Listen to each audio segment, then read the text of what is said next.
2 দিন ধরে আমাদের এদিকে যে পরিমাণ বৃষ্টি দিছে, এই বৃষ্টিতে সবকিছু তলায় গেছিল। এখন মনে করেন যে এই যে গাতার জায়গাটা আছে, এখানে অনেক পরিমাণ মাছ জমছে। আমি আর কাকা সিদ্ধান্ত করলাম এটা এখন শিসবো, মানে ইসমু আর কি, আমরা আঞ্চলিক ভাষা ইসমু কই আমরা। তখন এটার বান দিমু, বান দিয়া যে পরিমাণ মাছ আছে সব দেখাইমু আপনারা। আপনারা দেখবেন আমি এখন আঞ্চলিক ভাষায় গেছি গিয়া। আর ইটা খালি বেদল করে, এটা খালি বেদল করে। তো আপনারা দেখাইমু, শুরু হইতে শেষ পর্যন্ত থাকবেন, আমি আপনারা দেখাইমু আজকে। তো প্রথমেই আমি কোদাল দিয়ে মাটি কেটে আমি চারিদিকে ভান দিয়ে দিচ্ছিলাম যেন কোনোভাবে এর ভিতরে পানি না আসতে পারে। তো আপনারা দেখতে থাকেন, খুব সুন্দর করে আমি আজকে ভিডিওটা আপনাদেরকে দেখানোর চেষ্টা করব। আমি আশা করি গ্রাম থেকে যারা বড় হয়েছেন সম্পূর্ণ ভিডিওটা দেখবেন, কারণ এই ভিডিওতে অনেক স্মৃতি জড়িয়ে আছে। তো আমি এখন চারিদিকে বান দিচ্ছিলাম যেন কোনোভাবেই এই ডুবার মধ্যে পানি না আসতে পারে।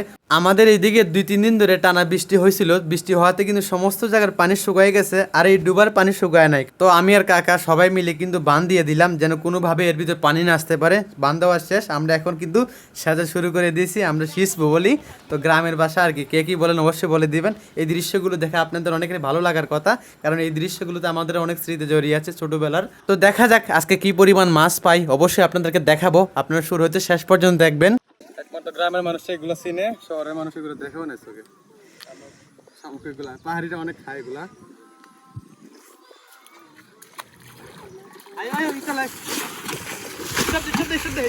হ্যাঁ, তো এখানে আমরা কাকাবাতিতে 3জন ছিলাম, ভাগযোগ করে কিন্তু আমরা পানি সেচতেছিলাম। অবশ্যই সেচতে সেচতে কিন্তু পানি একদম শেষ পর্যায়ে নিয়ে আসলাম। তো কাকা কিন্তু তেমন পরিমাণ পানি সেচে নাই, বেশিরভাগ পানি আমাকে সেচতে হয়েছে। তো রাগ হয়ে কাকাকে বললাম, কাকা সব পানি কি আমি সেচবো, তোমরা সেচবে না? তো কি পরিমাণ মাছ পাইবো আসলে বুঝতেছি না কিছু। আমি যতই সেচতেছি পানি কমতেছে, অথচ মাছ দেখতেছি কিনা। তো মাছ কিন্তু এখনো তেমন বড় হয় নাই, এখনো কিন্তু ছোট। আর আজকে আমরা যেখান থেকে মাছ ধরতেছি অবশ্যই আপনারা বলে যাবেন কোন শহরে আঞ্চলিক ভাষায় এটাকে কি বলা হয়। কাদামাটি তো মাছ নিচে লুকিয়ে আছে, দেখা যায় না। তো তেমন পরিমাণ মাছ পাবো না মনে হয়, যেই পরিমাণ মাছই পাই দেখাবো আপনাদেরকে, অবশ্যই দেখবেন। তো মাছ ধরা শেষ, বান ছাইড়ে দিছি যেন আবার পানি আসতে পারে এই গতরের মধ্যে, আবার যেন মাছ জমা হয়। তো পানি ছাইড়ে দেওয়ার পরে কিন্তু দেখেন মাছে কিন্তু লেদা লাড়া দেয়। একটা মাছে লেদা লাড়া দিছিল, ও দৌড়াই গেছে গিয়া ধরবার লিগে। তো গিয়া কিন্তু পাই আলাইছে মাছটা, দেখি কি মাছ আপনাদেরকে দেখাইবো। তো সব মিলাই কিন্তু যে পরিমাণ মাছ পাইছি ছোট করে একটা তরকারি হবে। তবে আজকের মাছ কিন্তু আমি নিব।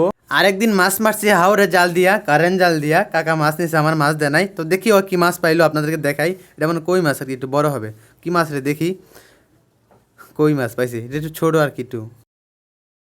মাশাআল্লাহ মাশাআল্লাহ, আলহামদুলিল্লাহ। ফুড়ি মাছ, বড় একটা ফুড়ি।